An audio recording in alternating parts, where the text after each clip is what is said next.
আমরা যখন Adobe Premiere Pro তে ভিডিও এখানে নিয়ে আসি, সিকোয়েন্স রেডি করি। তো এখানে ভিডিওটা নিয়ে আসার পরে আমরা এখান থেকে ভিডিওটা টাইমলাইনে নিয়ে আসবো বা ভিডিওটা এডিটিং প্যানেলে নিয়ে আসবো।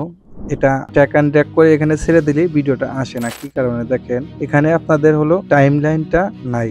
যেকোনো কারণবশত আপনার এখানে টাইমলাইনটা উধাও হয়ে গেছে। এটা আপনারা কিভাবে নিয়ে আসবেন? তো এখান থেকে উইন্ডোজে যদি আসেন, এখান থেকে দেখেন টাইমলাইন, এটা এখানে ক্লিক করলে এসে যাবে। এটা এই যে আমি এখান থেকে নিয়ে আসলাম, দেখেন এখানে চলে আসলো। তো এটা গেল উইন্ডোজ থেকে কিভাবে নিয়ে আসবেন। তো এটা আপনি যখনই এটা ওপেন করবেন তখনই এরকম করে আপনার এটা আনতে হবে। বাট আপনি এখান থেকে পার্মানেন্ট ভাবে যে থাকবে, এটা কিভাবে করবেন? তো এটা আপনার যদি উইন্ডোজে আপনি আপডেট ভার্সনটা ব্যবহার করে থাকেন, তাহলে আপনি এই যে এখানে ট্যাপ করবেন। এখানে আমার নাই লেআউটটা এডিটিং প্যানেলে।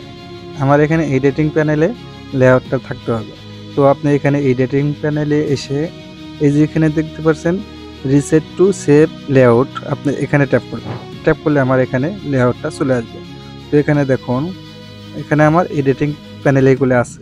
এখানে আমার রিসেট মারার পরে এই লেআউটটা এখানে চলে আসলো। তো আমি যদি এখান থেকে ট্র্যাক করে এখানে ছেড়ে দিই, এখন ভিডিওটা এখানে আসবে। তো এইভাবে আপনারা আপনাদের এই প্রবলেম যদি হয় তাহলে এটা সলভ করতে পারবেন। ভিডিওটি যদি ভালো লাগে অবশ্যই চ্যানেলটি সাবস্ক্রাইব করে রাখবেন। দেখা হবে পরবর্তী যে কোনো ভিডিওতে। আল্লাহ হাফেজ।